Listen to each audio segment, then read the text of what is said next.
Good morning, friends. I am Abhimanyu. Today my topic is the स्वतंत्रता का आदर्श।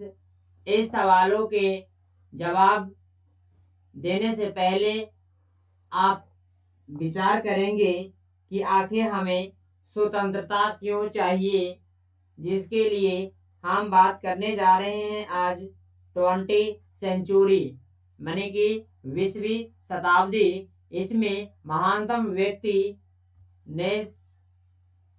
Nelson Mendel की आत्मकथा का शीर्षक लॉन्ग वॉर टू फ्रीडम।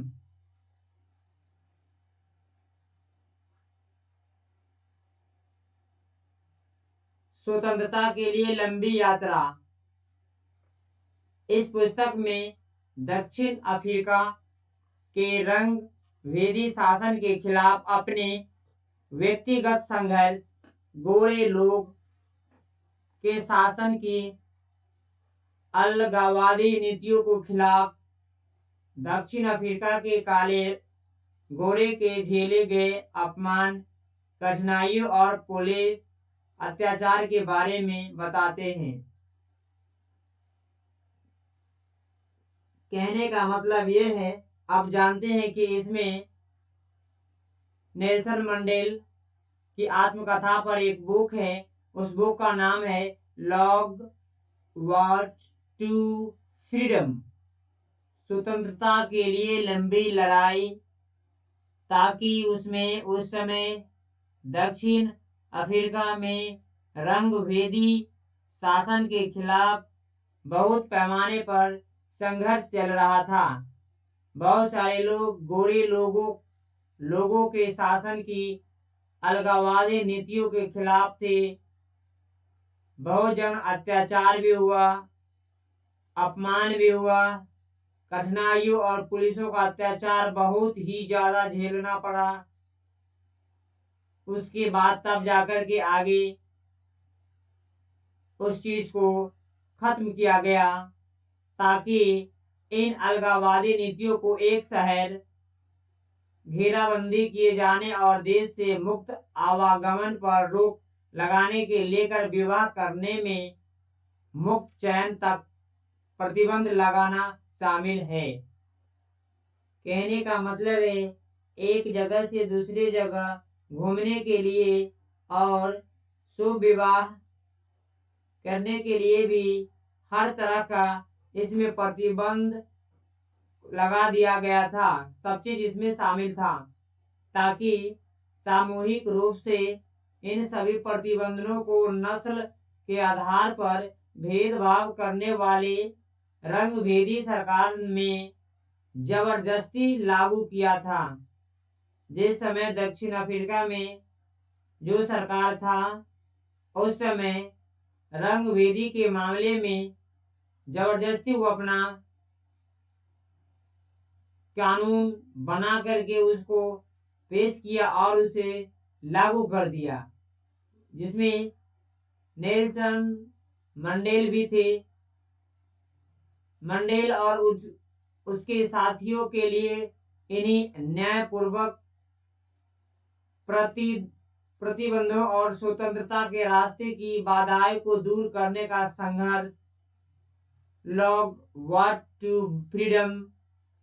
ये बुक बहुत लंबी समय तक चली और इसमें विशेष बात यह था कि मंडेल का संघर्ष केवल काले या अन्य लोगों के लिए ही नहीं, उस लोग के लिए भी था जो श्वेत है, अन्य लोगों के लिए भी था, वरन श्वेत लोग के लिए भी बहुत संघर्ष लड़े, ताकि इस समस्या से उन्हें दक्षिण अफ्रीका को आजाद कराना था। ताकि इस स्वतंत्रता के लिए मंडेल ने अपने जीवन के 28 वर्ष जेल की कोठरी में बिताए थे, जो कि 28 साल अपना जीवन जो होता है जो अंधेरी कोठरी में बिताए थे। 28 साल बच्चे कोई कम नहीं है। कल्पना करो कि जब अपने यौवन को किसी आदर्श के लिए होम कर देना, अपने दोस्तों के साथ बातचीत करने तथा प्रिय खेल मंडेल बॉक्सिंग पसंद करते थे। आप एक ध्यान देने की जरूरत है कि नेल्सन मंडेल जो थे वह बॉक्सिंग पसंद करते थे खेलने के लिए, और उसमें हर चीज के लिए उसे मना कर दिया गया था ताकि अपने पसंद के कपड़े पहने, अपना प्रिय संगीत चुनने जैसे आनंदों को छोड़ देना और जीवन के अंग रहे उत्सवों का त्याग कर देना। क्या मतलब होता है? ये तो बहुत ही गलत है। किसी भी व्यक्ति की अपनी आजादी होती है, अपनी स्वतंत्रता होती है, उसके तहत वह अपने आप को हर तरह के निर्णय ले सकता है। उसके पसंद नापसंद उस पर डिपेंड करेगा, न कि दूसरे लोगों को कहने पर वह डिपेंड करेगा। कल्पना कीजिए आपने यह सब छोड़ दिया क्योंकि आपने लोगों को आजादी के लिए अभियान चला रहे हैं। सब चीज छोड़ दिए थे ताकि आजादी के लिए वह सबको एक साथ लेकर के चलने के लिए चल रहे थे, ताकि आपने कोठरी बंद करना चुना है और आपको यह भी नहीं पता कि आपको जेल में कब छोड़ा जाएगा, कब से। अब जेल में तो बंद है, लेकिन यह आपको कब तक यह कब छोड़ेगा इसका कोई अभी तक पता नहीं है। लेकिन स्वतंत्रता के लिए मंडेल ने व्यक्तिगत रूप से बहुत सी भारी कीमत चुकाई। दक्षिण अफ्रीका में स्वतंत्रता के मामले में अगर हम बात कर लें तो 28 साल नेशनल मंडेल ने वह अपना अंधेरी जेल की कोठरी में बहुत कीमत भारी चुकाई, ताकि इस संघर्ष के बाद स्वतंत्रता के लिए संघर्ष से जुड़ा एक और मामला देखते हैं, जहां आंगन सान सूकी के लिए गांधी जी के अहिंसा के विचार प्रेरणा स्रोत है। आग सान सू क्या है बेटा इसमें? आग सान सू की के लिए गांधी जी अहिंसा के विचार प्रेरणा स्रोत है। आज सू की ओर म्यांमार में उनके घर पर नजरबंद करके रखा गया है, ताकि सू की अपने बच्चों से अलग है। यहाँ तक कि उसके पति कैंसर के कारण मौत से जूझ रहे थे और उनको यह फ्रीडम भी नहीं दिया गया था, ताकि तुम भी सू की ओर उससे मिलने नहीं दिया गया। मतलब किसी भी तरह से उसको अब मिलने देने की गुंजाइश नहीं था। सैनिक शासकों को डर था कि यदि वह अपने पति से मिलने इंग्लैंड गई तो उसे वापसी म्यांमार लाना संभव नहीं होगा। उसकी पति मुंबई इंग्लैंड रहता था और उसे लाना बहुत मुश्किल हो गया था, ताकि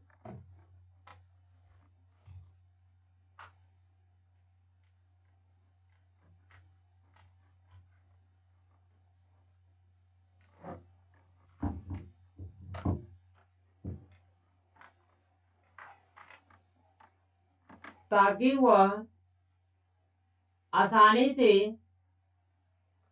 जब वह इंग्लैंड चली जाएगी तो लाना बहुत मुश्किल हो जाएगा, इसीलिए उसको मिलने नहीं दिया जाता था।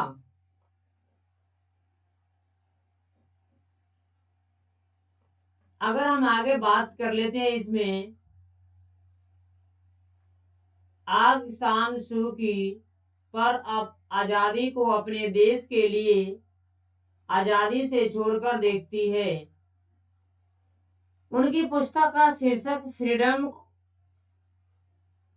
From fear, freedom from fear, भय से मुक्ति। क्या है उनका शीर्षक? है फ्रीडम फ्रॉम फियर, भय से मुक्ति। ये बताना चाहते हैं कि वह कहती है कि मेरे लिए वास्तविक मुक्ति भय से मुक्ति है। भय से मुक्त हुआ बिना आप गरिमापूर्ण मानवीय जीवन नहीं जी सकते हैं। कहने का मतलब ये है कि उसमें जो भय से आप किसी भी चीज को जीना बहुत ही मुश्किल हो जाता है, मानवीय जीवन नहीं जिया जा सकता है, ताकि इस क्षण को रुकने और अपने निहितार्थ समझने की मांग करते हैं। सू की का कहना है कि हमें न तो बाकी लोगों के विचार से और न ही सत्ता के व्यवहार से डरना चाहिए। किसी भी तरह का सत्ता हो, किसी भी तरह का विचारधारा हो, इसमें किसी तरह का डरने की कोई जरूरत नहीं है, ताकि उसके बारे में समाज के लोग जो भी है, प्रतिक्रियाओं के साथ उनके मजाक उड़ाने वाले लोग अथवा मन में भय से नहीं डरना चाहिए। अगर कोई व्यक्ति अगर मजाक भी कर रहा है तो आपको घबराने की बात नहीं है। आपको मैं एक चीज याद दिलाना चाहता हूँ कि महात्मा गांधी ने नमक सत्याग्रह के आंदोलन चला रहे थे, तो चलते चलते ये हुआ था कि थक गए थे, तो और सारे लोग सब साथ में थे, वो बैठ गए थे धरती पर। तो बहुत तरह का इंटरनेशनल मीडिया ने अलग अलग तरह का विचार उनको और शब्द बोला था उनके बारे में, जो कि फिर वही मीडिया बाद में जाकर के पूरे इंटरनेशनल में हाईलाइट वही मीडिया ने किया। पहले वही अपमान किया, फिर उसको हाईलाइट किया। ये आपको समझने की जरूरत है, ताकि आप भी किसी से अक्सर भय का प्रदर्शन करते हैं। आग सान सू की ए अनुसार गरिमा पूर्व मानवीय जीवन जीने के लिए यह जरूरी है कि हम भय पर विजय पाए। मनुष्य को अपने जीवन में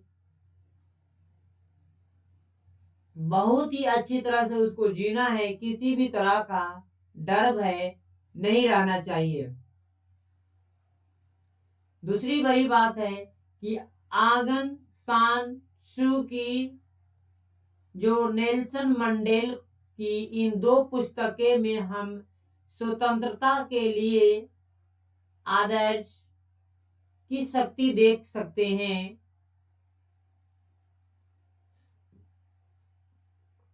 इस आदर्श शक्ति में हमारे राष्ट्रीय संघ ब्रिटिश,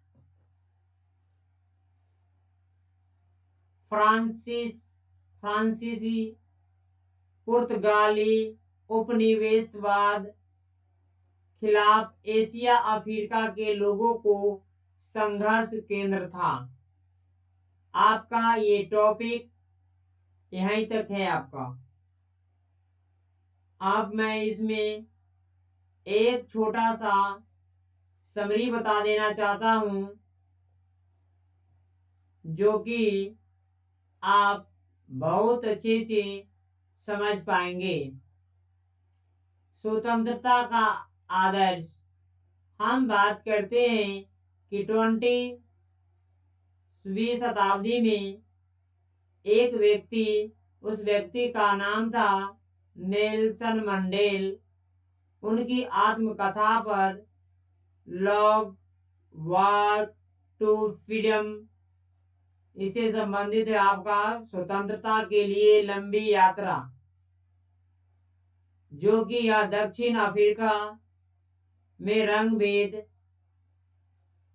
के खिलाफ संघर्ष, व्यक्तिगत गोरे लोगों शासन की अलगाववादी को खिलाफ प्रतिरोध कर रहे थे। उस समय बहुत सारे झेले गए अपमान, कठिनाइयों और पुलिस का अत्याचारों को देखते हुए बहुत ऐसे भी जगह था जहां पे अलगाववादी नीति में एक शहर में घेराबंदी किए जाने और देश को मुक्त आवागमन पर रोक लगाने के लिए विवाह करने में मुक्त चयन तक प्रतिबंध लगाना शामिल था।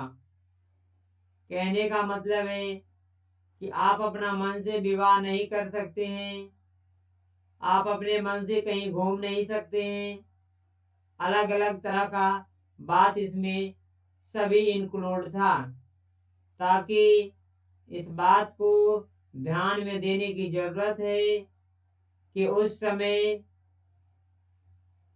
सामूहिक रूप से सभी प्रतिबंधों को नस्ल के आधार पर भेदभाव रंग भेदी सरकार ने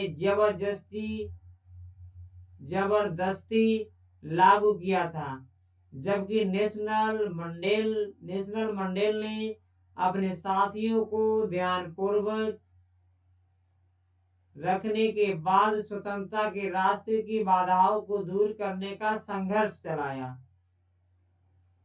नेशनल मंडेल जो थे वह अपने दोस्तों को साथ अपने संघर्ष को आगे बढ़ाते रहे, जबकि इस संघर्ष में केवल काले तथा गोरे लोगों को नहीं, इसमें श्वेत लोगों को भी शामिल था, ताकि इस स्वतंत्रता के लिए नेशनल मंडेल ने अपने जीवन का 28 वर्ष जेल की काली कोठरियों के अंधेरे में बिताए। आप कल्पना नहीं कर सकते हैं कि अपने नेशनल मंडेल जीवन की 28 वर्ष अपने जेल में बिताए थे, और इसमें एक आदर्श के लिए होम देना, अपने दोस्तों को बातचीत करने, प्रिय खेल। अगर हम बात करेंगे नेशनल मंडेल का पसंदीदा खेल बॉक्सिंग पसंद करते थे, उसमें भी इनके रोक लगा दिए गए। अच्छे कपड़े नहीं पहन सकते हैं, अच्छे संगीत नहीं सुन सकते हैं, तो क्या करेंगे? इस सभी का मतलब यह है कि अब इनको आजादी चाहिए, जो कि आपको यह भी पता होना चाहिए कि जेल में या जेल से नेशनल मंडेल को कब रिहा किया जाएगा। एक और बड़ी बात है कि नेशनल मंडेल अपने व्यक्तिगत रूप में बहुत ही भारी कीमत चुकाए हैं, जो कि देश की आजादी कराने में अपना इस बात पर टिकी हुई थी कि उनका डिमांड क्या था। अलग अलग लोगों को अलग अलग तरह का आजादी होना चाहिए, वह अपने अनुसार विवाह कर सकता है, घूम सकता है, काम कर सकता है, किसी तरह का रंग भेद का कानूनी अत्याचार नहीं होना चाहिए।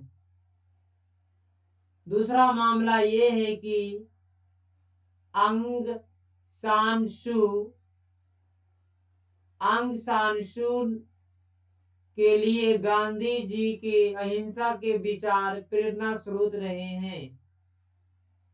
आप इस नाम को ध्यान कर लेंगे, आंग सान सू, जो महात्मा गांधी के अहिंसा के लिए प्रेरणा स्रोत रहे हैं। आज सू की म्यांमार में उसके घर पर नजरबंद कर रखा गया है। आज भी उसे आंग सान सू को म्यांमार की जेल में नजरबंद करके रखा गया है। सू ने अपने बच्चों से अलग है और अपने पति के कैंसर के कारण वह मौत से जूझ रहे थे, तब भी सू की उसे मिलने नहीं दिया गया। सैनिक को इस बात से डर था कि यदि वह मिलने इंग्लैंड जाएगी तो फिर उसको वापस लाना बहुत मुश्किल हो जाएगा। आंग सान सू की अपनी आजादी पर अपने देश के लोगों की आजादी से छोड़कर देखती है तो उनकी पुस्तक शीर्षक freedom from fear, freedom from fear, मतलब यह भय से मुक्ति है। वह कहती है कि मेरी वास्तविकता मुक्ति भय से मुक्ति है, जो कि मेरा अपना गरिमापूर्ण मानवीयता जीवन नहीं जी सकते। वह कहना चाहती है कि मुझे किसी भी भय के कारण हम अपना जीवन कैसे जी सकते हैं।